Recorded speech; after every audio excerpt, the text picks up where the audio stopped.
जय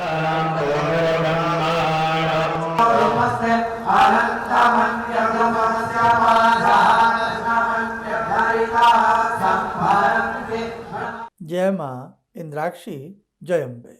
इंद्राक्षी धाम में सभी साधकों का हम हार्दिक स्वागत करते हैं। आइए इस अंक में हम बात करते हैं एक चमत्कारिक स्तोत्र के बारे में।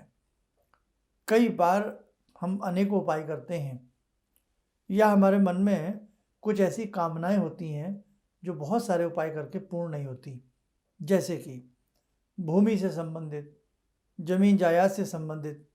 कई बार भूमि जमीन जायदाद में कुछ ऐसे संकट खड़े हो जाते हैं जो संकट जाने का नाम नहीं लेते हैं। कई बार परिवार में पुत्र प्राप्ति की इच्छा होती है। तो आज हम आपको स्कंद पुराण में वर्णित एक चमत्कारिक स्तोत्र के बारे में बताएंगे और उसको पढ़ना और उसका प्रयोग करना सभी के लिए बहुत आसान होता है। आइए पहले आज का हम पंचांग देखें।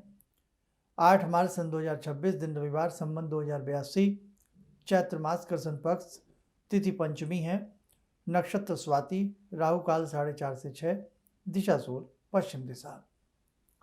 स्कंद पुराण में वर्णित ये स्तोत्र जो है ये अपने आप में चमत्कार से भरा हुआ है। ऋण मुक्ति हेतु भी ये स्तोत्र बहुत अच्छे से कार्य करता है। जीवन में लेन देन सबको ज़रूरत पड़ती है, चाहे बैंक से लोन लें या किसी से हम दस्ती उधार लें, तो कई बार ऐसा कर्ज बढ़ जाता है कि उतरने का नाम नहीं लेता है। उसी प्रकार से संतान होती है, लेकिन पुत्र की इच्छा मन में हमें असंतुष्टि दिलाती रहती है कि पुत्र हमारे परिवार में होना चाहिए। और उसी स्थिति में कई बार हम छोटा से छोटा टुकड़ा भी भूमि जमीन का खरीद नहीं पाते हैं। तो जो भी साधक इस स्तोत्र को बहुत उत्तम विधि से अर्थात उत्तम भाव से पढ़ता है, आपको उत्तम लाभ मिलेगा। अपने दैनिक पूजन में आप और बहुत सारे पूजन भी करते ही हैं, बहुत सारे स्तोत्र भी पढ़ते होंगे, कवच भी पढ़ते होंगे। तो यदि आपको लगता है कि जमीन जायदाद आपके पास नहीं बन पा रही है या मुकदमेबाजी में जमीन जायदाद का योग खराब हो रहा है, संतान प्राप्त नहीं हो पा रही है और आप कर्ज की दलदल में धंसते चले जा रहे हैं, तब आपको स्कंद पुराण में वर्णित अंगारक स्तोत्र प्रतिदिन एक बार पढ़ना चाहिए। और मुश्किल से इसे पढ़ने में आपको ज़्यादा से ज़्यादा बता रहे हैं हम 1 या 1.5 मिनट लग सकता है, इससे ज़्यादा समय नहीं लगेगा। तो यदि 1-1.5 मिनट हम अपनी दैनिक साधना में अपने जीवन को बेहतरीन बनाने के लिए दे दें तो कोई बड़ी बात नहीं होती है। इसकी मैं कुछ लाइनें आपको पढ़ देता हूँ ताकि किसी पुस्तक में भी जो मंगल स्तोत्र से संबंधित पुस्तकें होती हैं उसमें भी आपको मिल जाएगा। स्कंद पुराण में तो ये है ही है, और कहीं ना कहीं आपको बाजार से भी ये अंगारक स्तोत्रम की प्राप्ति हो सकती है। आप इसकी 1-2 लाइनें नोट कर लें। सबसे पहले आप इसमें विनियोग करेंगे, चम्मच में थोड़ा जल लेंगे, बाद में मंगल देवता का ध्यान करते हुए वो जल आप किसी दूसरी अन्य नीचे रखी तस्तरी में गिरा दें और उसके बाद वो जल किसी गमले वगैरह में डाल दिया करें। इसका विनियोग पढ़ने के उपरांत आप क्या करें, फिर इस स्तोत्र को पढ़ना प्रारंभ करें। अंगारक शक्तिधरो लोहितांगो धरासुतः कुमारो मंगलो भौमो महाकायो धनप्रदः। यहाँ से ये प्रारंभ होता है और अंतिम जो इसकी लाइन है, सर्वा नश्यति पीड़ा च तस्य ग्रहकर्ता ध्रुवम। तो ये इसका अंत है, यानी कि ये अंतिम लाइन है इसकी।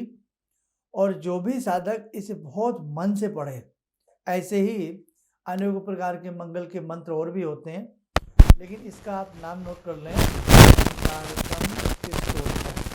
अंगारक स्तोत्र। स्कंद पुराण में आपको मिल जाएगा, बाजार से कहीं से भी पुस्तक में स्तोत्र आदि की कुछ मंगल स्तोत्र के नाम भी आपको मिलेगा। जो मैंने लाइन पढ़ी है अंगार के अंदर शुरू होता और अंतिम लाइन जो आपको बताई गई है वो आप देखें। आप इसको प्रारंभ करते करें, मंगलवार की प्रातःकाल से इसको प्रारंभ करें। मंगल देवता का ध्यान करके धूप दीप में अर्पण करें। नहीं तो जब आप सुबह के समय में समस्त देवी देवताओं का ध्यान करते हुए धूप दीप अर्पण करें तो मंगल देवता का ध्यान कर लें और एक ही दीप से समस्त देवी देवताओं को दीप आदि अर्पण करके अपने जो भी आपकी दैनिक जीवन में उसको कर लें बाद एक बार प्रतिदिन अपनी पूजा में इस मंगल अंगारक स्तोत्र को पढ़ना। देख लेना क्षण क्षण जैसे जैसे आप इसे पढ़ते जाएंगे मंगल देवता की कृपा आपको प्राप्त होगी। भूमि जमीन दयाद के योग बनेंगे, कर्ज की मात्रा धीरे धीरे उतरती चली जाएगी। लेकिन किसी भी स्तोत्र किसी भी मंत्र के साथ साथ अपना कर्म करना नितांत आवश्यक होता है।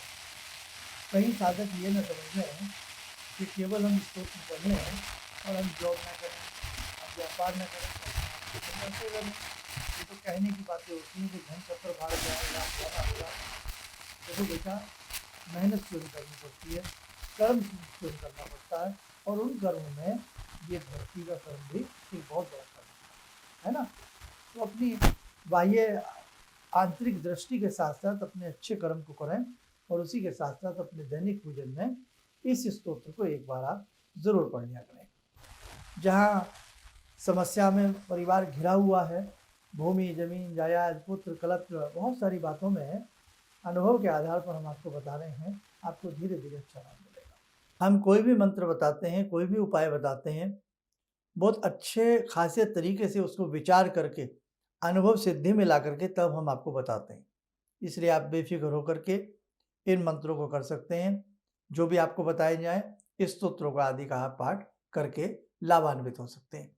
चलिए, मंगल देवता की बात की है, जुड़ते हैं आज की ध्यान साधना में वीर बजरंगे महाराज से।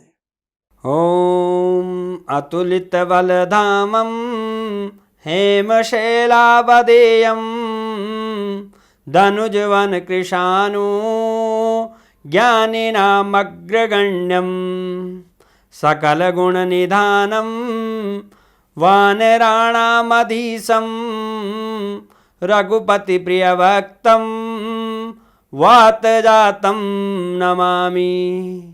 मनोजवं मारुततुल्यवेगं जितेन्द्रियं बुद्धिमतां वरिष्ठं वातात्मजं वानरयूथमुख्यं श्रीरामदूतं शरणं प्रपद्ये। श्रीरामदूतं शरणं प्रपद्ये। रामाय रामभद्राय रामचन्द्राय वेदसे श्रीरघुनाथनाथाय सीताया पतये नमः। श्री हनुमंताय नमः। कवच बना लें, ध्यान करें, हनुमान जी का शुभ आशीष हम सबके ऊपर बरस रहा है।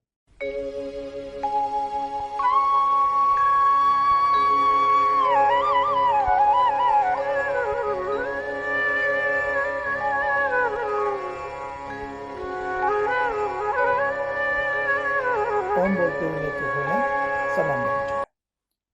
इसी के साथ साथ जैसे इस स्तोत्र को पढ़ने से हमारे दुख दूर होते हैं, ऋण दूर होता है, तो इसके लिए एक चीज़ और आपको बता दें। कई बार ऐसे स्तोत्र बाजार में नहीं मिल पाते, कहीं भी आसपास मंदिरों में पुराण अक्सर रखे होते हैं, तो उन्हीं पुराणों में से स्कंद पुराण यदि वहाँ हो तो वहाँ से आपको ये मिल जाएगा। इसकी फोटोकॉपी आप ले सकते हैं। एक संदेश, नवरात्र प्रारंभ होने वाले हैं। 19 मार्च का प्रथम नवरात्र है, जिसमें 22 मार्च का नवरात्र की चतुर्थी है। तो जो भी साधक आसपास के आकर के भगवती के दर्शन करना चाहते हों, आशीर्वाद लेना चाहते हों, और करीब 1 घंटे का वहाँ प्रवचन का भी समय रहेगा, तो पास के साधक उसमें आने का प्रयास करें। दूसरा बड़ा संदेश, 5 अप्रैल का एक विशिष्ट प्रकार का पूजन है। जगत जननी जगदम्बा के सहस्र नामों के साथ भगवती का पूजन किया जाएगा। पूजन सामग्री और सारी चीज़ें आपको कुछ ही समय बाद लिखवा दी जाएंगी। इस विशेष पूजन में आप लोग जरूर आइएगा। आप अपने मित्रों के संग आ सकते हैं, परिवार के संग आ सकते हैं। इस पूजन में प्रारब्ध के कष्टों का निवारण होगा, सुख शांति किस प्रकार से जीवन में आवे, जगत जननी से ऐसी प्रार्थना की जाएगी। तो अतः जीवन को कष्टों से मुक्त करने के लिए और आनंद के लिए इस अनुष्ठान का हिस्सा आप लोग जरूर बने। उसके लिए हमारे संस्थान में अपना नाम रजिस्टर्ड करा दीजिएगा। चलिएगा, आप सब लोग स्वस्थ रहें, सुखी रहें। इन्हीं शुभकामनाओं के साथ हम अपनी वाणी को विराम देते हैं। जय जय अम्बे। किसी भी समस्या के समाधान के लिए मिले प्रसिद्ध हस्तरेखा एवं वास्तु विशेषज्ञ प्रोफेसर धर्मेंद्र शर्मा जी से। नोट: शिविर में भाग लेने हेतु एवं व्यक्तिगत रूप से मिलने के लिए कॉल करने का समय सुबह 10 बजे से शाम 6 बजे तक। हमारे विभिन्न ज्ञानवर्धक कार्यक्रम देखने के लिए आप हमें अभी सब्सक्राइब करें, बेल आइकन को प्रेस करें ताकि आप देख सकें हमारा कार्यक्रम सबसे पहले। और अधिक जानकारी के लिए फेसबुक पेज को लाइक करना न भूलें।